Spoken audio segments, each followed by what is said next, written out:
So welcome back to Tar Institute. Thanks for coming out on a public holiday. And my name is Damien, and I'm doing this month's Monday nights. And my topic sprung out of some consideration that I was having myself in relation to basically the loss of all of our activities during all the lockdowns. And so this,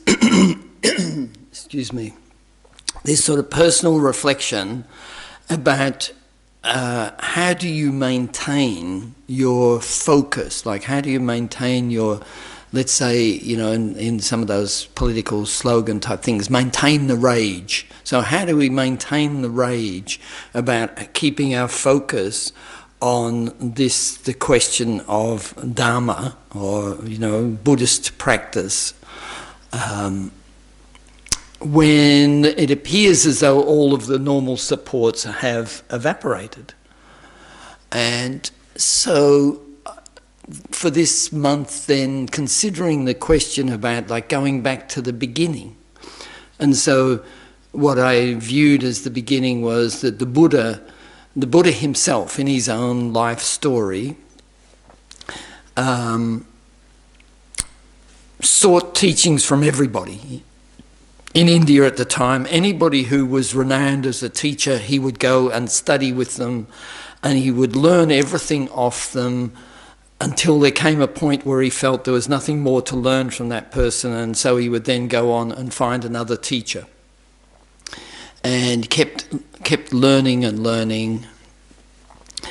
And then eventually came to a realization about, in following a new path or a different path, a slightly different path, and a middle way, a sort of a middle way.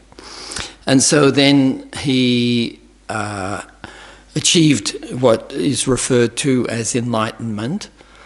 And then the interesting thing is that he sat around for 6 weeks thinking that nobody would understand what he had come to understand, that nobody would accept, or nobody would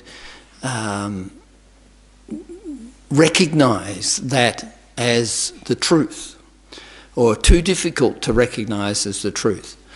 And then after a period of time he realised that some of his previous friends that he had engaged in meditation with for several years would probably be the best people to present what he had realised.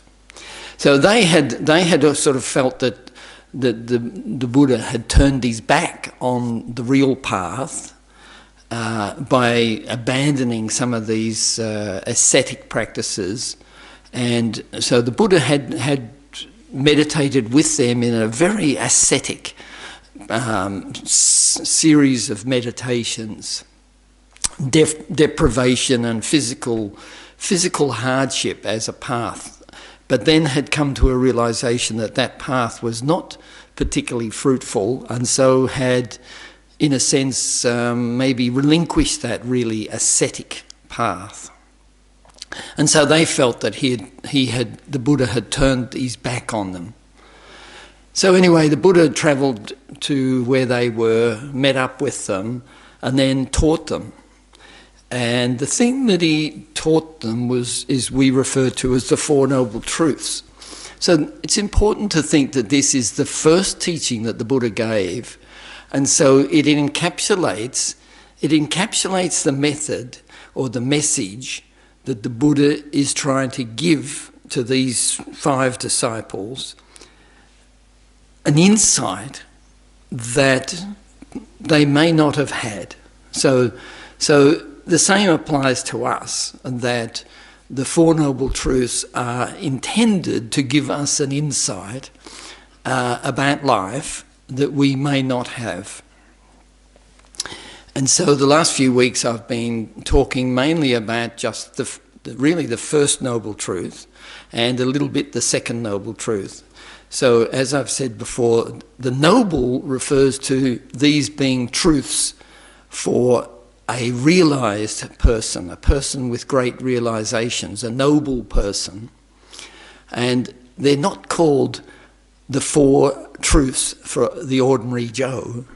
And that might give us some insight that we might struggle to accept these as truths. So I think that's one thing to consider. These are called the four noble truths because they're truths for a noble being. And so when we hear them, we think, well, I don't think that's true. I don't think that applies. It doesn't apply to me. That's not true. You know, we sort of dismiss them.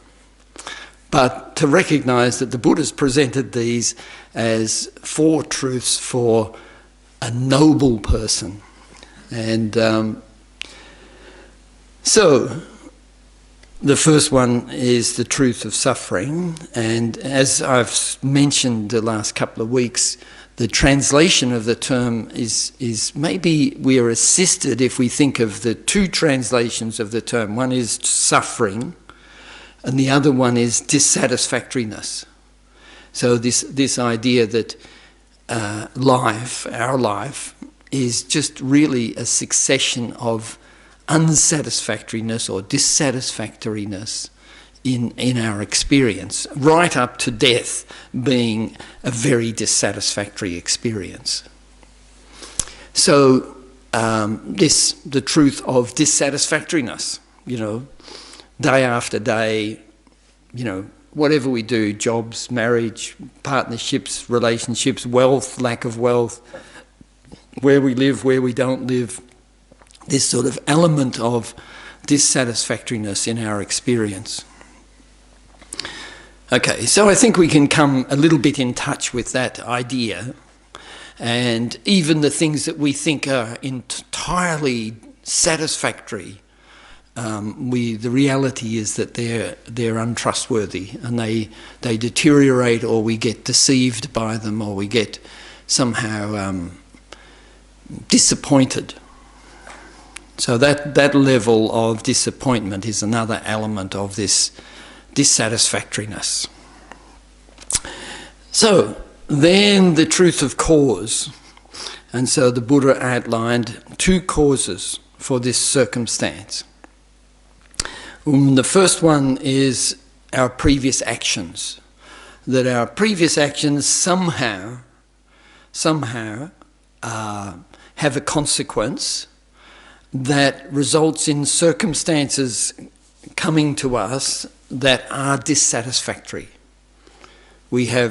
Our previous actions have somehow resulted in a consequence that for me is dissatisfactory or suffering. And so for that we can have, you know, calamities, sickness, you know, people causing us great difficulties, circumstances causing us great difficulties, you know, all of these sort of things that we do not believe we have caused. You know, we do not believe we have caused these things. But the Buddha is presenting here that we experience things due to the consequences of our past actions. And then the next one is probably the one that we are most able to come into touch with fairly easily, and that is that the truth of cause of delusion, that our mental thinking itself, agitation, anger, jealousy, pride, attachment, ignorance, hatred, arrogance, you know, all these sorts of things, that by their mere nature, they create an unsatisfactory experience in my mind. You know, by their mere presence in my mind, they create an unsatisfactory experience, and motivated by them, I then create actions where the consequence of those actions will be negative or unsatisfactory for me as well. So the truth of cause has got these two elements. One is our previous actions that we are experiencing. And the other one is that the truth of cause of our delusions, which in themselves are a negative experience. You know, in the mere presence of anger in my mind, I am suffering because of the presence of that delusion. So that's something to contemplate.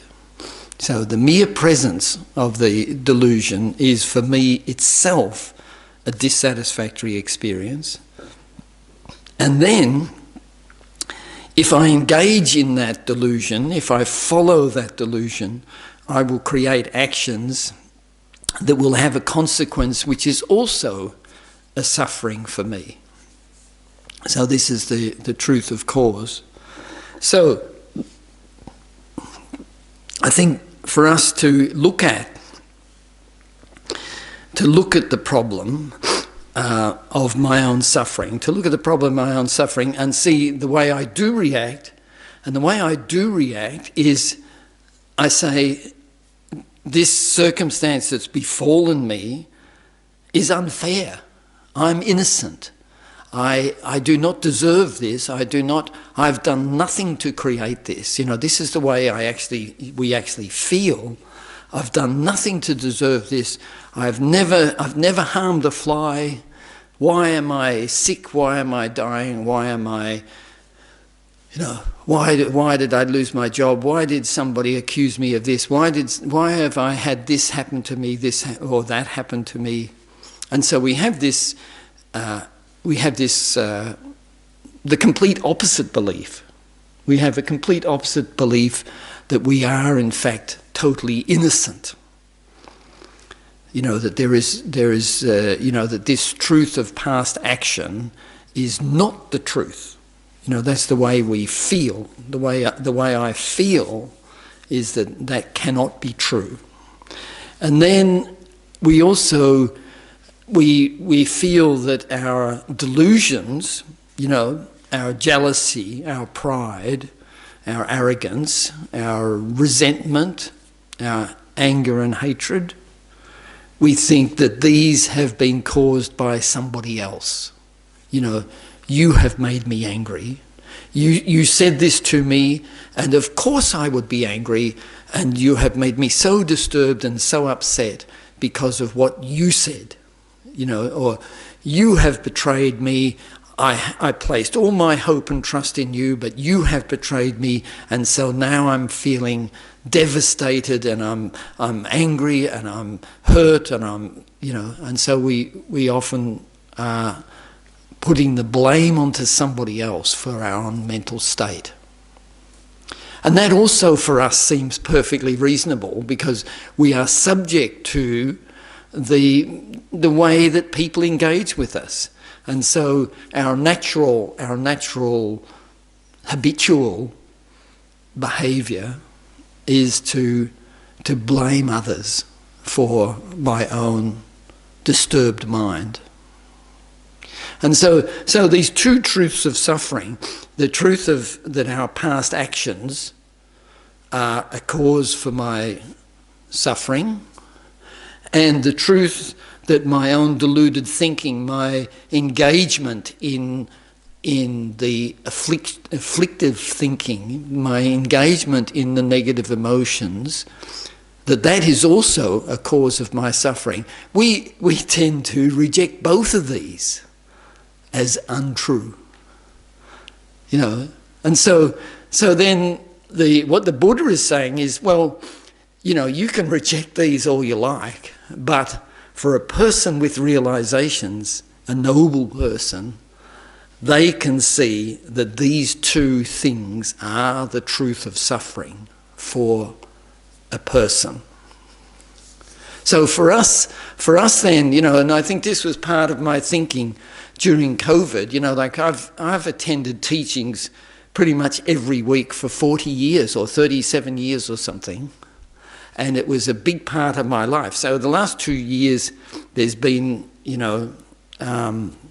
pretty much, a decent holiday from that, or a long break.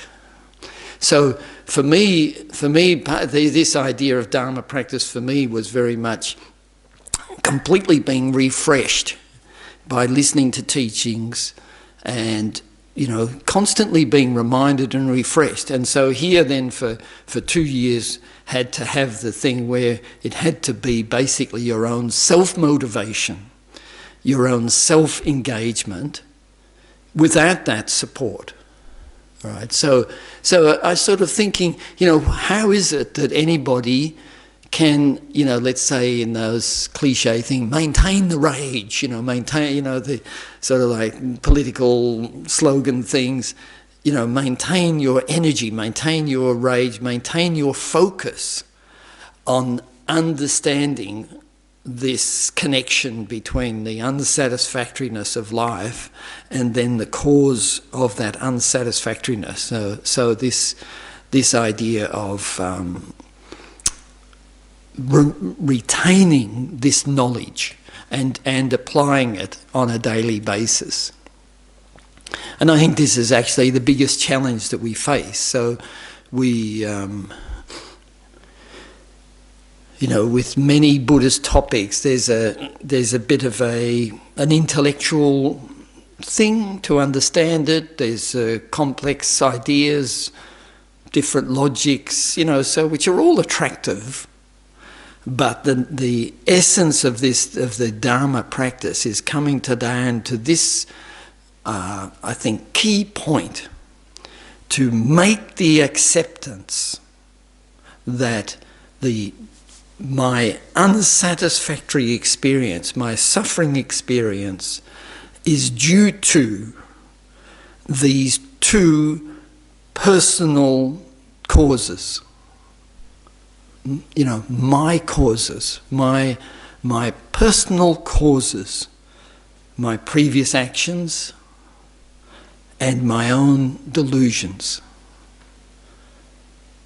And I think the acceptance of that is actually very difficult, because our natural inclination, a natural reaction is, why is this happening to me? I don't deserve this.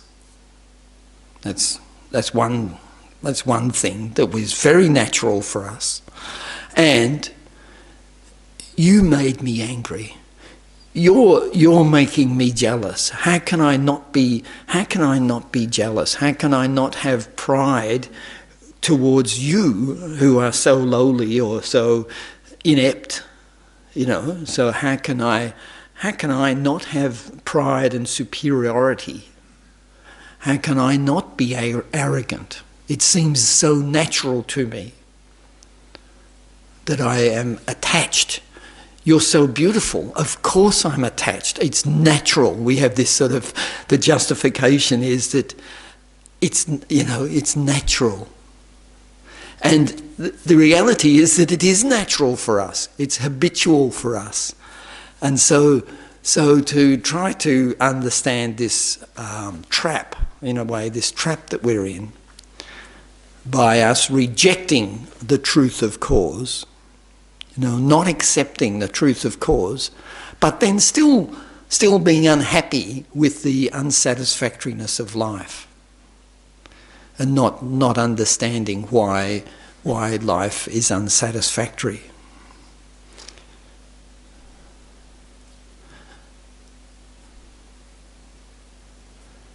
So this is, I think this is really maybe an existential question for all of us. Is this, and I think in the vast majority of people probably just turn their back on this question, say, I don't accept that analysis of my life. My life is not like that. My life is actually really happy life.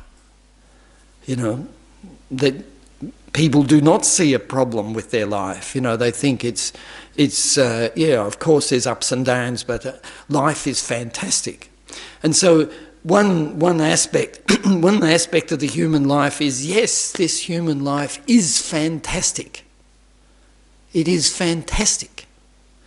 And it's fantastic in relation to all of the other possible ways that we can exist And certainly from a Buddhist point of view, the continuum of a consciousness can come as a human, as an animal, as some sort of, other beings in great suffering, beings in great torment, that the life consciousness can take all of these different forms. So I'm not asking you to believe that, but the reality is that this human life is fantastic, special.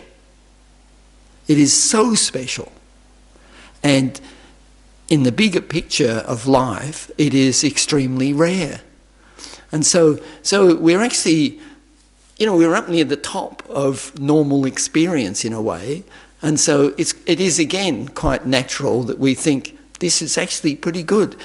Relatively, it is pretty good. But if we want to really solve this problem of the truth of suffering and the truth of the cause, we have to see that even this life has actually got a whole lot of dissatisfactoriness inherent in our experience.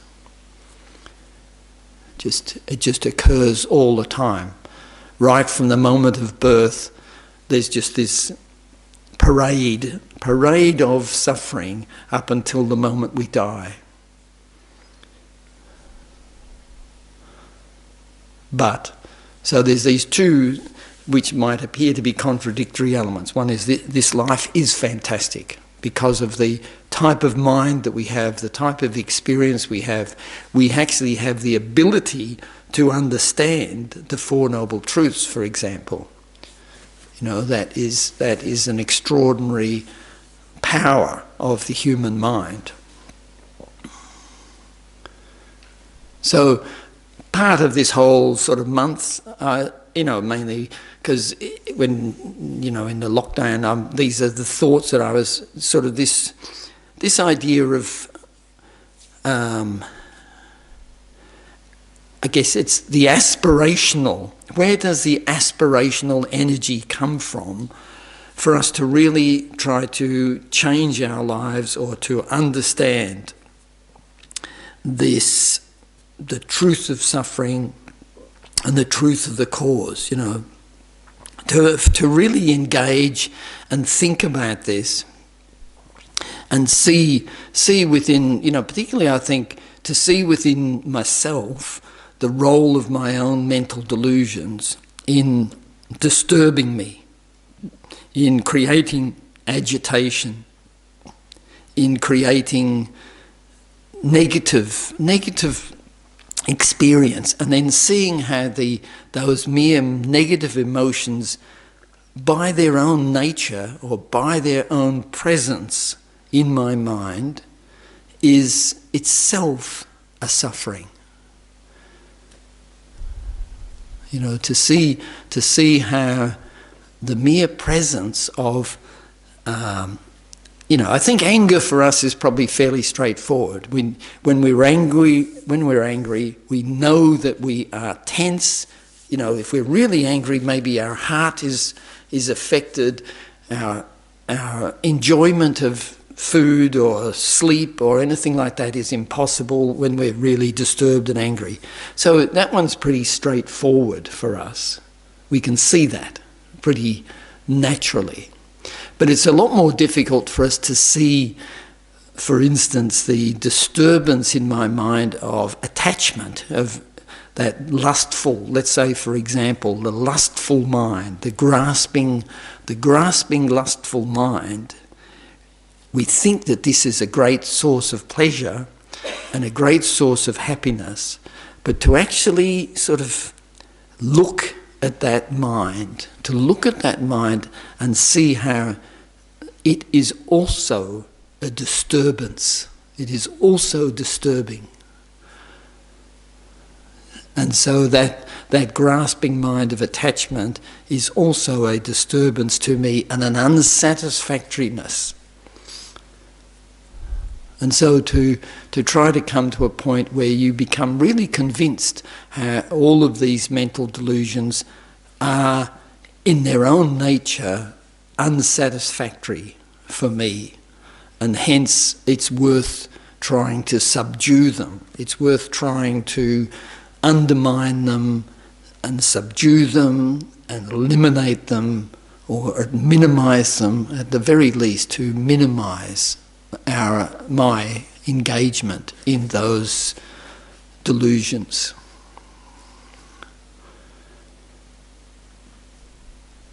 And so that whole question, how do we maintain the energy in being able to do that day after day after day, I think is a challenge. It's a challenge.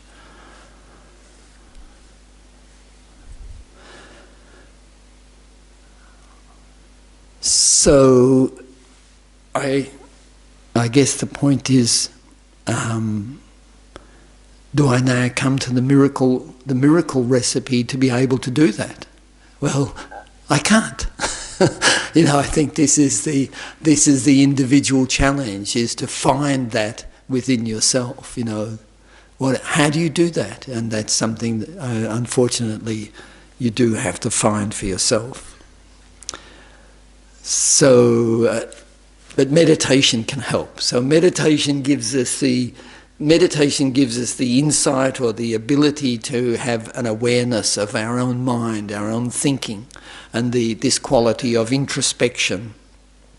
Like being able to discern, for instance, I think in particular attachment, to be able to see within your mind that mind of attachment, let's say in particular the lustful grasping at some beautiful object and there's all this embellishment about how it'll be the perfect source of happiness, the perfect source of comfort, all my problems will be eradicated, all my pleasures will be ripened and will be fulfilled.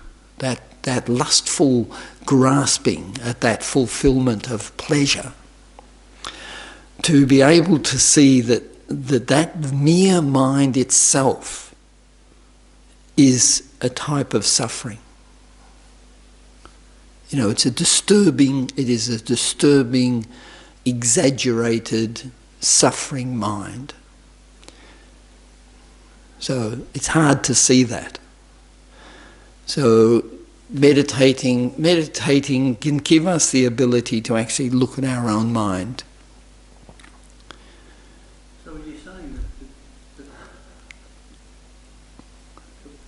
there shouldn't be any pleasures,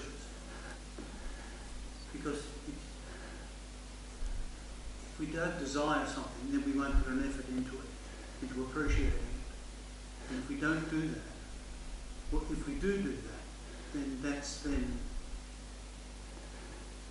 being lustful, for example. Yeah. So if I've got something and I appreciate it, is that being lustful? So yeah, the question is about this aspect of lustfulness, and I'll tell you right now, this is the hardest thing to come to grips with. Like I say, anger is easy. Pride is easy. You can see it, or jealousy. You can see the disturbance of jealousy very easily, right? So the issue of lust, it's the anticipation of pleasure, right? So the lustful mind is occurring prior to let's say it's occurring prior to the engagement with, I see the object that is going to be the blissful experience of my pleasure fulfilled. So the anticipation is itself not the pleasure, but the lustful mind is in operation, and so there's the frustration with unfulfilled lust prior, right, which is viewed, let's say, as a frustrating disturbance. And then there's the fleeting moment of pleasure, let's say, with whatever it is, even buying something. I'm not just talking about other things. So then, but then there's the fear of loss. Due to that lustful thought, there's the fear of losing that that object, and so you then have, in a lot of circumstances that leads to controlling and possessive and restrictive actions to try to preserve that pleasure. So they're sort of, then we can view them as consequences of that mind, but we are fine, upstanding citizens. We're not guilty of that. So we just need to look at the lustful mind itself. So the question is, can I have pleasure? Can I have pleasure without the presence of that mind? That's my question to you. Can you have pleasure in your life without the desirous, lustful mind? If that's your question to me, then I believe I can. Yeah. So if we then think of pleasure, a happy mind, a content, a happy, a joyful mind, does the mind of lust detract from that or add to that? And that I'm not asking for an answer for that, but I think that's the question to examine. That, so we can see that the lustful mind can distort. I think it's fair to say the lustful mind can distort the pleasure, can corrupt the pleasure. I think in my experience in life, I tend to accept what happens. And there's no point in either anticipating the negative or trying to be lustful and enjoy the pleasure before it arrives. If and when it arrives, either the good or the bad, then I'll deal with it. Yeah. If I do it beforehand, then if I'm going through something which tomorrow might have a consequence, then I'm dealing with it twice, and it may never arise tomorrow. Yeah. So I'll deal with it when it arrives. But Yeah. I do the same thing with the pleasure. When it arrives, then I'll enjoy it. So I try not to be lustful beforehand. I try. Yeah. Well, look, we all know the characterization of the lustful teenage boy, like they're just tormented by their lust. Tormented. I'd remember that. Anyway, look, I think it's a good discussion to have and to examine, and I think it really just encouraging the idea of looking at it. So I'm not saying there's an answer one way or the other, but the thing is to develop the quality of introspection so that you're able to examine it in your own mind and have a look at it in your own mind. So, and again, you're alluding to the general sort of idea that, the Buddhists are always talking about the truth of suffering, suffering, dissatisfactory, life as the pits, this, that. Why do they keep going on about it? And then now we're talking about the causes, and the causes are also this really unsatisfactory cause, they're unsatisfactory suffering, delusion, So, is that just some sort of really down trip that the Buddhists are on about? Or is there something to check within that? Anyway, look, it's... Isn't it just the attachment to it that's the problem, not the enjoyment of the thing? It's been too attached because it's suffering. Yeah, so the observation here is about the role of attachment. And then I think that's like the same with the lustful mind. It's the attachment mind ruins your pleasure. Like the mind of attachment actually destroys your pleasure. Which is another aspect to look at. But anyway, I'll just encourage you to look at this in your own experience or remember your youthful experiences, So let's do some meditation and take up a comfortable position. Damien, Yeah. why can't we have pleasure in the fact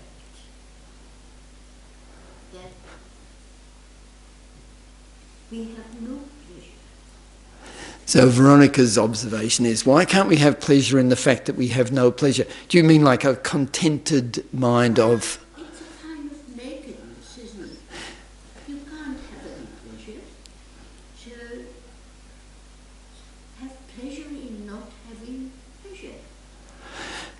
Okay, so look, there is, and as you would be well aware, Veronica, there is this idea of naked awareness, the nakedness of the mind itself, and that seeing the naked nature of the mind itself is a joyful experience. And so look, and I think that is true, but that's true for the path of the meditator, let's say, not readily accessible to the ordinary person. But, I mean, I think it's such an extraordinary achievement, to just sit quietly, modestly, humbly, and feel pleasure. Yes. Why can't we seek that? Why do we have to have things and drink and guts, Yeah. Why? I disapprove totally. I think one should really become like the tiny thing we really are. Yeah. Well, I think, Veronica, you're actually describing a little bit the truth of the path, about the different mental practices that we can engage in to seek to overcome the truth of suffering. So that's the truth of path. And I think some of the things you're saying are alluding to those meditational practices that are part of the path. So yeah, good. It's good. So anyway, let's do some meditation. And so we're just going to focus on the breath. Coming in, going out, the mere movement of the breath. So adopt a good posture. Let all of the thoughts go from your mind. Any thought.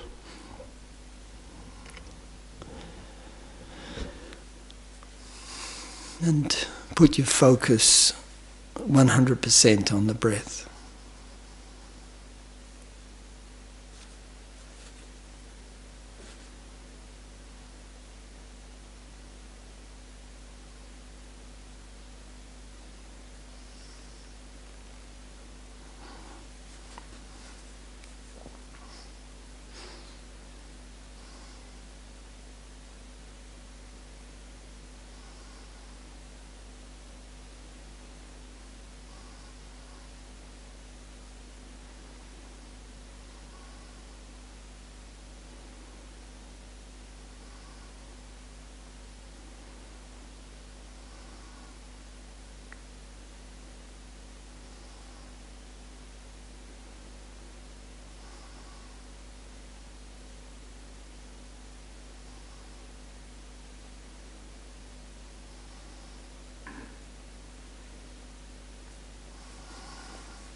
So just relax a little bit. So the way we interact with the world in general, we can say, is through touch, tactile, sight, hearing, taste and smell. Right? So we interact with the world through those, and they're called sometimes the 5 doors. The 5 doors of our engagement, And then there's the mental engagement. So let's do a meditation where we are not using these 5 doors.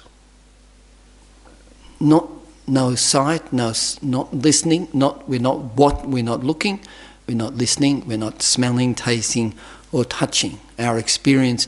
So just let the mind, so we're going to just look at the mind, or let the mind experience whatever it's, And I'm just going to ask you to not follow not engage or not follow the experience. So we sort of attempted this last week, this meditation, but we're not engaging in that experience, but just letting the mind just roll over from one moment to the next moment. So we're just going to observe the mind, and so just observe your mind. But we're closing off. We're closing off the 5 sense doors. So we're not focusing on them as the input. So just look at the mind itself.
And then just bring your concentration back to the room.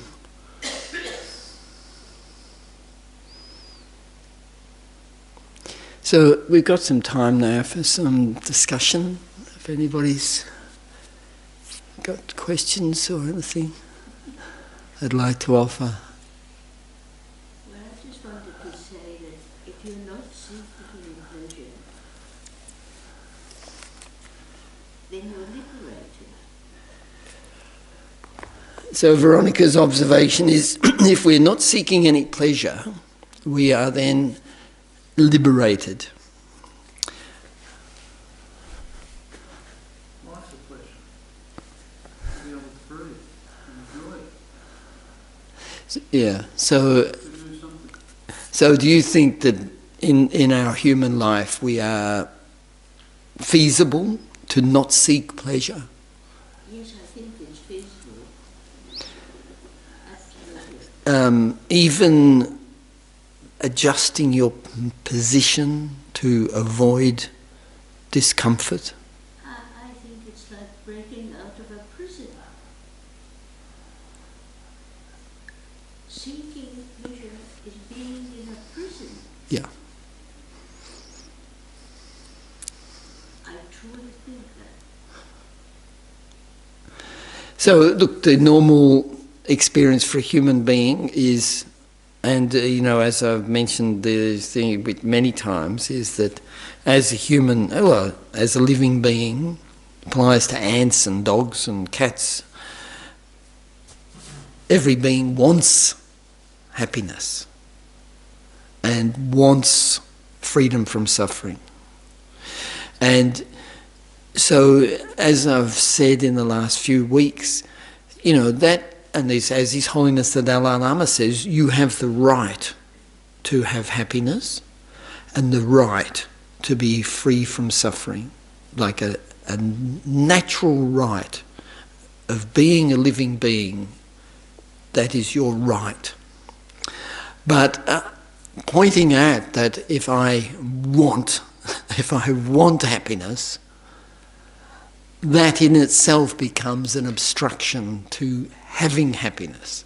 The grasping at happiness and the self-centered attitude that grasps at my happiness is in itself our biggest enemy for actually having happiness.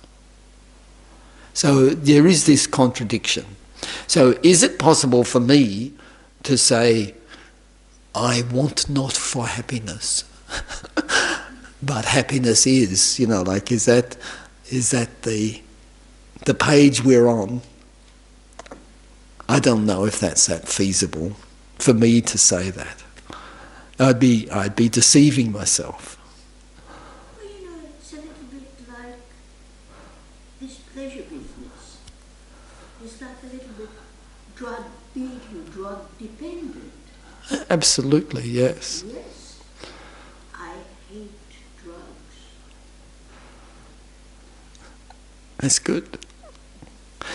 Okay, so any other questions or observations?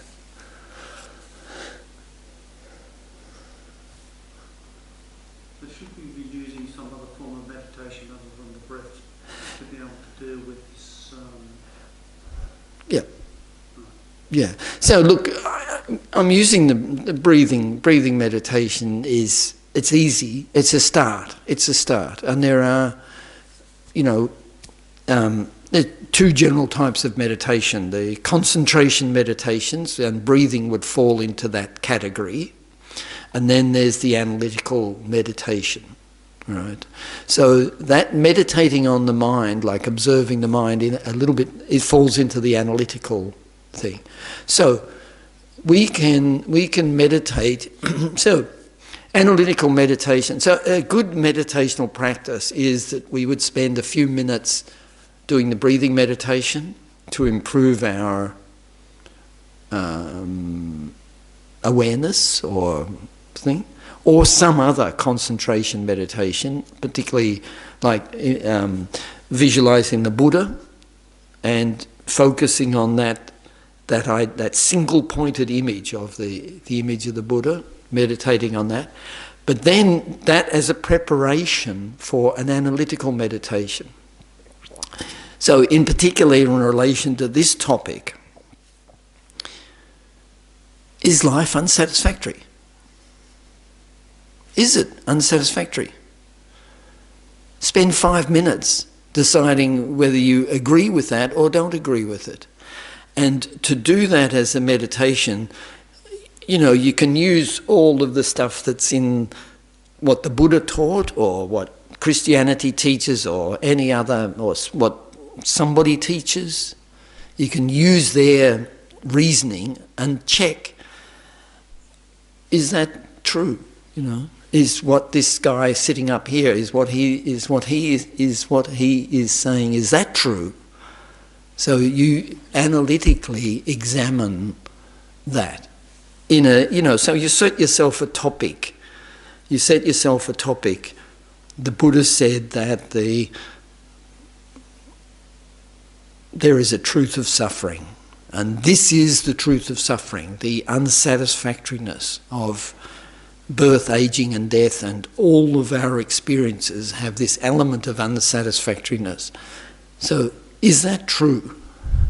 So to analyse whether that's true or not, you need some knowledge, or you need some inputs, or something to use to check whether that's valid or not.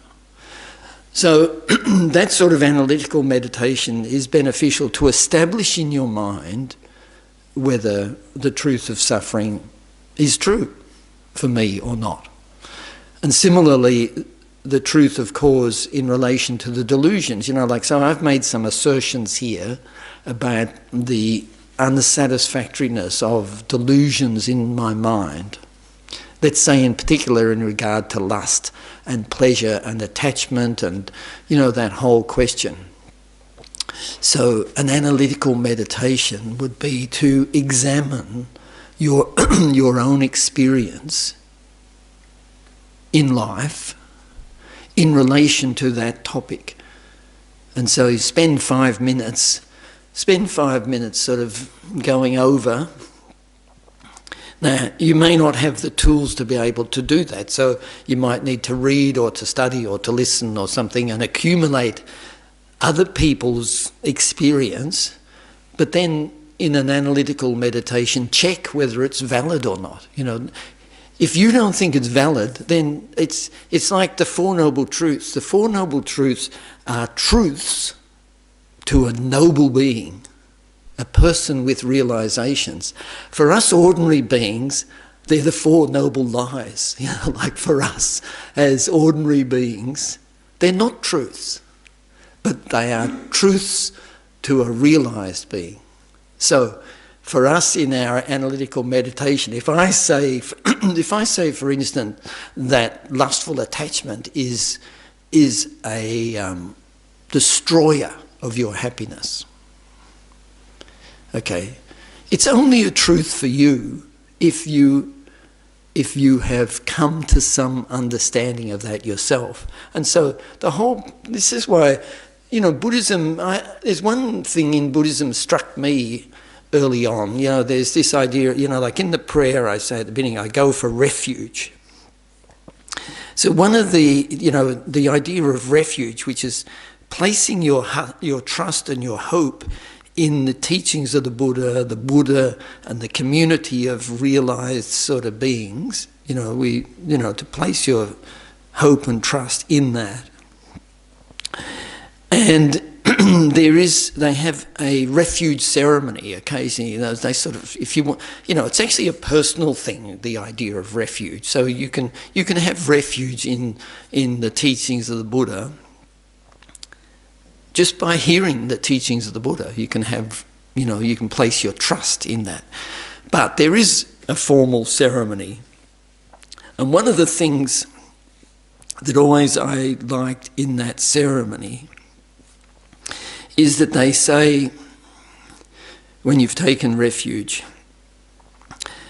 that you are now an insider. You are an insider. Okay, not that you've joined some cult or some secret society or some religion, or it's not that you've joined a religion or anything, but you have placed your refuge in working inside yourself, an insider. And maybe one characteristic of Buddhism, which is a little bit different to most religions, is that the designation or the mark of a Buddhist, is internal practice, not external show. So I love this idea that, that taking refuge means that you've made a commitment to be an insider. I always found that a very, so it's personal. Your practice is personal. It's invisible to others. It's internal.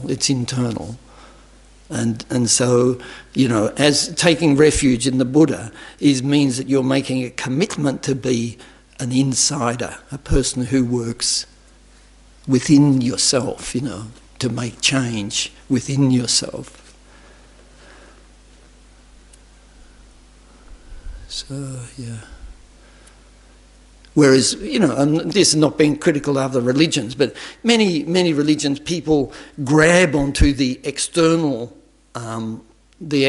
signs of their faith, because they place a lot of value on the external signs of their faith, whether it's, jewelry or ornaments or clothing or attendance, this, that, like all of those ritual things, which are valuable.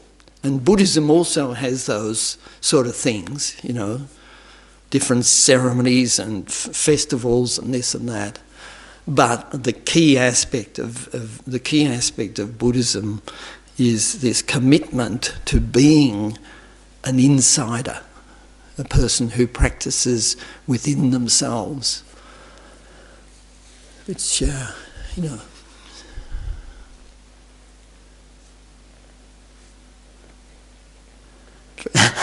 You've missed out for 2 years, Veronica. I can understand you're wanting to.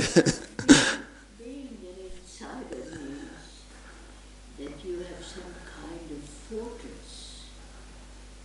Fortress. Well, look, I think it's more just emphasising the fact that your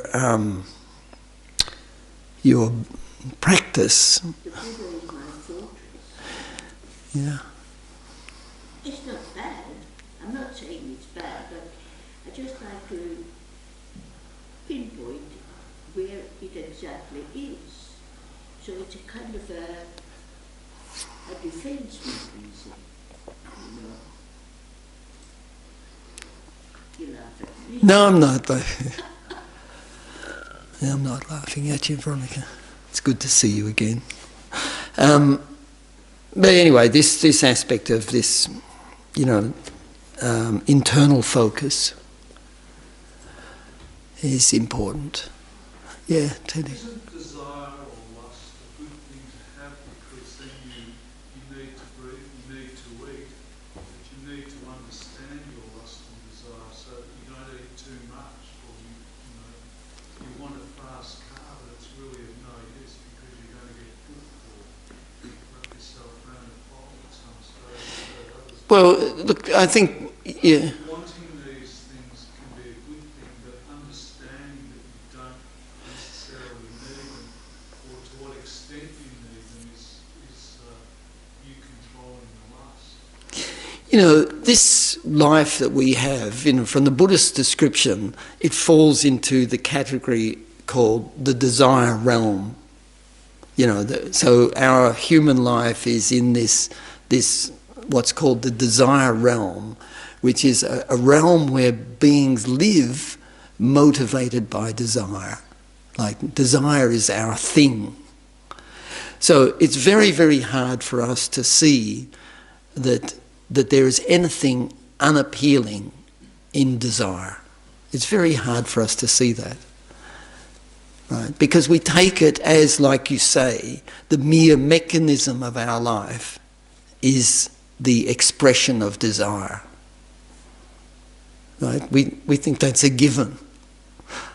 Right? So I'm not going to try to debate with that, because it's a very deep-seated belief in our minds that desire is necessary for everything in life. So I'm not going to challenge that thought in your mind, other than to ask you to hear this, you know, maybe some tiny chink in that deep-seated belief that we have. You know, it's a really deep-seated belief that life, career, family, achievement, doing good things, everything is dependent on a desire.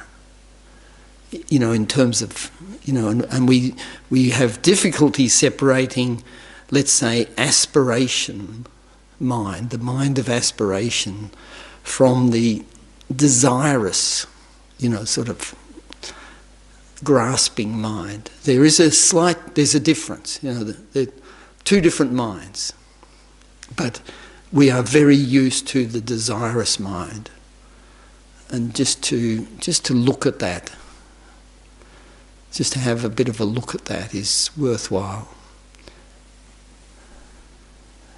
You know, is it possible to do great things in the world without desire? Is there another possible motivation?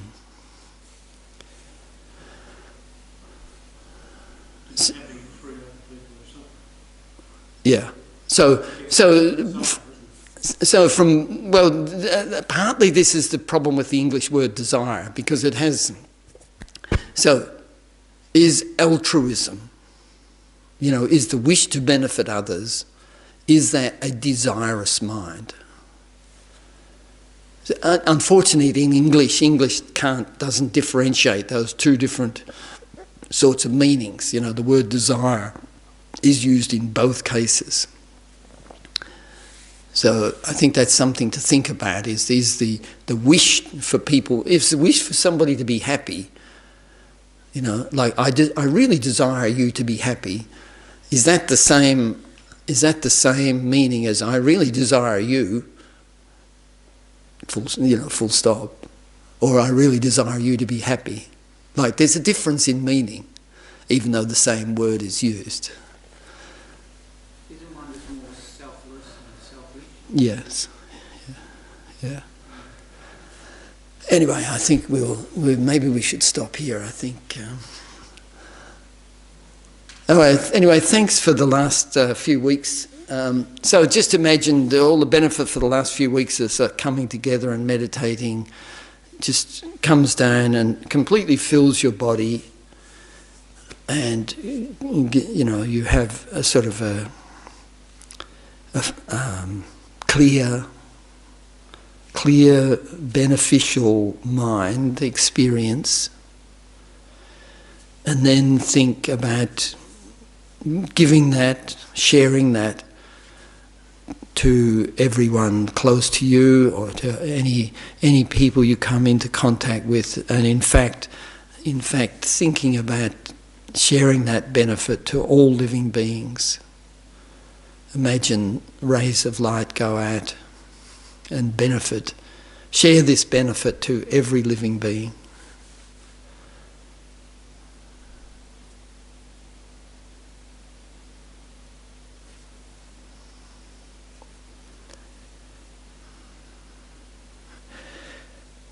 So Mark Fernandez will be teaching next month, starting next Monday. So please come along if you can. Okay, so thank you very much, everyone.